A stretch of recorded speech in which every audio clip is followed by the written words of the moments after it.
Hello students, कैसे हैं आप सब। मेरा नाम है शिवम, आप देख रहे हैं daily talk basic class channel. तो दोस्तों, जैसा कि आप अपने स्क्रीन पर देख रहे हैं, मेरे पास अभी 2019 का क्वेश्चन पेपर है वीर बहादुर सिंह पूर्वांचल यूनिवर्सिटी जौनपुर का।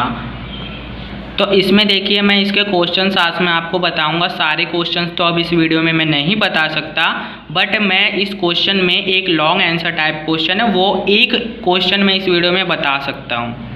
तो देखिए, ये जो सेक्शन सी है लॉन्ग आंसर टाइप क्वेश्चन, तो इसमें हम आपको जो क्वेश्चन नंबर 8 है, what is specific rotation, describe the construction and working of Laurent half shade polarimeter, आज हम क्वेश्चन नंबर 8 आपको बताएंगे।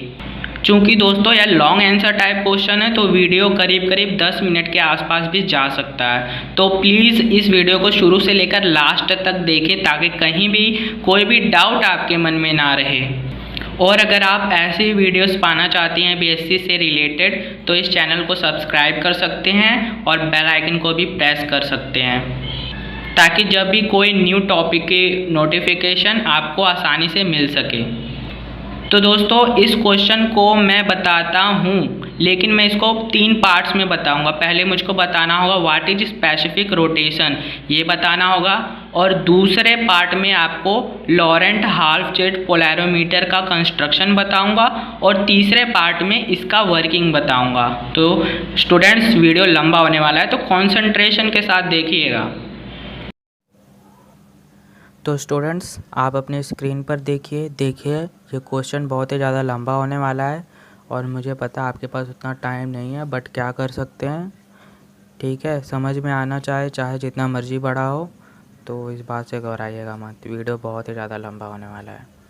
तो स्पेसिफिक रोटेशन किसे कहते हैं, इससे पहले मैं आपको बताऊं रोटेशन किसे कहते हैं। रोटेशन मतलब आप जानते हैं, घुमाव। किसी भी जब कोई चीज़ एक चीज़ से दूसरी जगह जाती है, एंगुलर मोमेंटम जब करती है, तो उसे रोटेशन कहते हैं।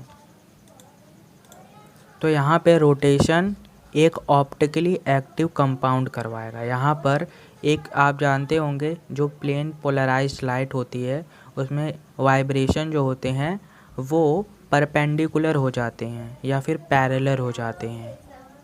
मतलब कि जो ऑर्डिनरी लाइट होती है, उसमें तो जो वाइब्रेशन होता है हर एक डायरेक्शन में होता है, लेकिन वही ऑर्डिनरी लाइट जब प्लेन पोलराइज्ड लाइट में चेंज होती है, तब उसका एक स्पेसिफिक डायरेक्शन में ही वाइब्रेशन होता है सारे पार्टिकल्स का, क्योंकि वो पोलराइज्ड लाइट हो गई है।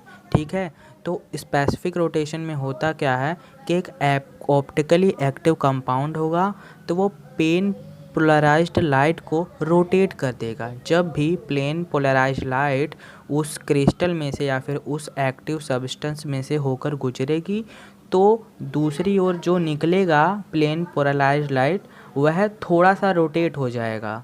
तो इसी को हम कहते हैं रोटेशन। और जब यह रोटेशन 10 सेंटीमीटर लंबे सॉल्यूशन के द्वारा किया गया हो, ठीक है, ध्यान से सुनिए मैं क्या बोल रहा हूँ। जब यह रोटेशन जो है 10 सेंटीमीटर लंबे ऑप्टिकली एक्टिव कंपाउंड के सॉल्यूशन द्वारा किया गया हो, तो इसी रोटेशन को हम स्पेसिफिक रोटेशन कहते हैं, और इसको ये वाले फॉर्मूला से ज्ञात करते हैं। यहाँ पर कैपिटल एस बराबर थीटा बटे लैम्डा इंटू सी है। यहाँ पर थीटा क्या है, यह रोटेशन है, और इसको डिग्री में लिखना होता है, और यल है वो लंबाई है सॉल्यूशन की। मतलब सॉल्यूशन किसी कंटेनर में पड़ा होगा, और वह कंटेनर कितना लंबा होना चाहिए, सिर्फ 10 सेंटीमीटर लंबा होना चाहिए।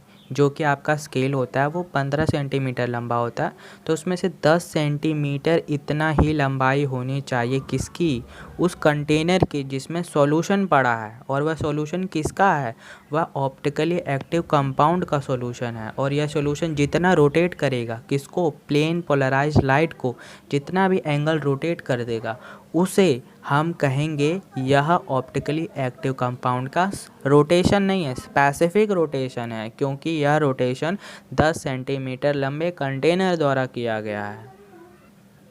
तो मैं आपको डेफिनेशन बता देता हूँ। The specific rotation yes of substance eight A given temperature T and for a given wavelength of light lambda is defined as the rotation which is measured in degree produced by किसके द्वारा produce किया जा रहा है 1 decimetre यानी कि 10 centimetre long column of solution और इस सॉल्यूशन में 1 ग्राम ऑफ एक्टिव सब्सटेंस है मतलब कि यह सॉल्यूशन 1 ग्राम एक्टिव सब्सटेंस से बना है।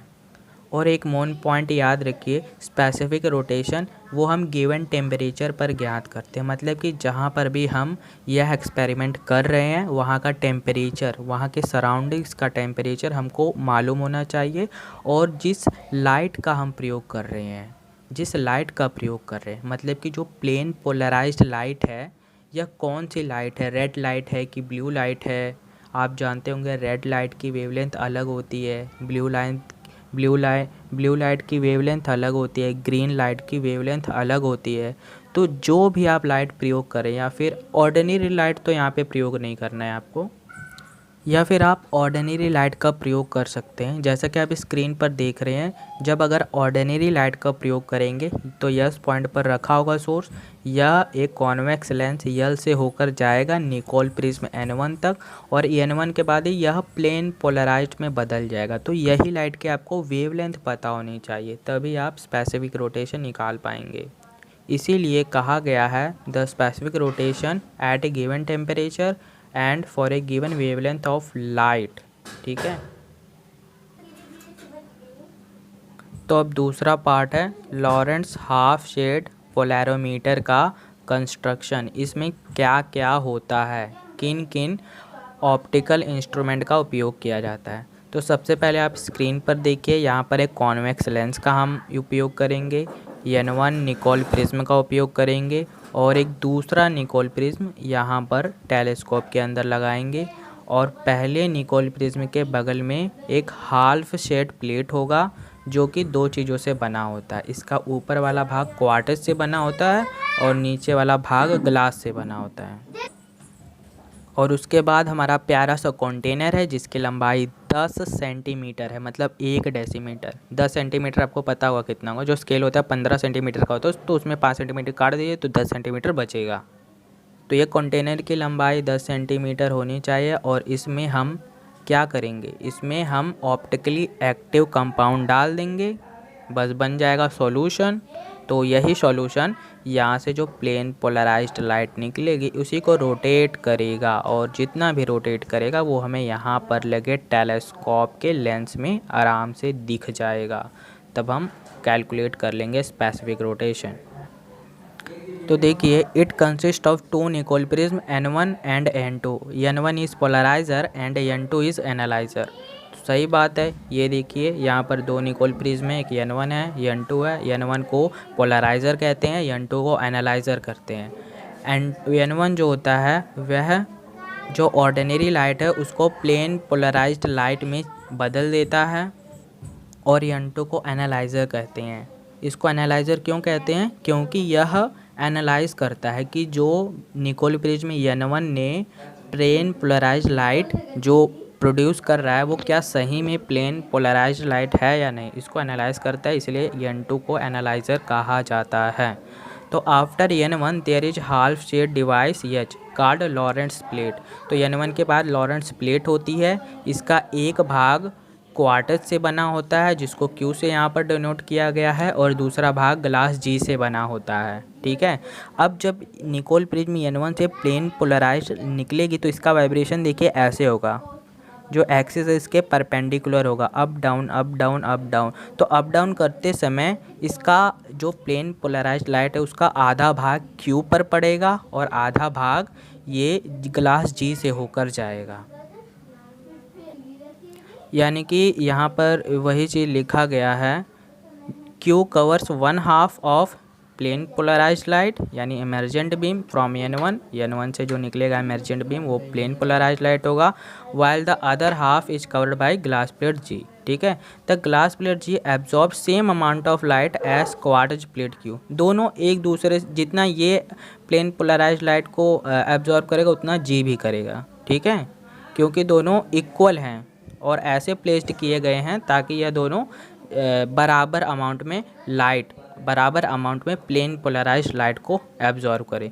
फिर इसके बाद यानी लॉरेंट्ज प्लेट के बाद ये बात आती है ये ट्यूब की।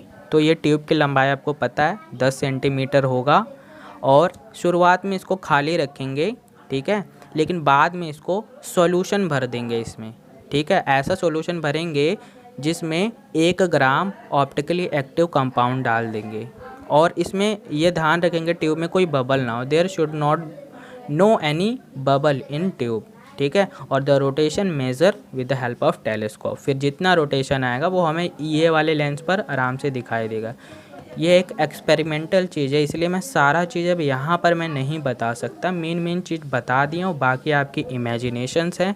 आप इमेजिन इस चीज़ को करिए और इमेजिनेशन जब आप करेंगे तब आपको अच्छे से दिमाग में आ जाएगा समझ में, ठीक है। ये सारी चीज़ें एक्सपेरिमेंटल हैं, इसको प्लेन ऑफ पेपर पे आप नहीं दिखा सकते हैं, बट एक आपको मोटा आपको एक आइडिया हो जाएगा कि यह कैसे काम करता है यह पोलैरिमीटर।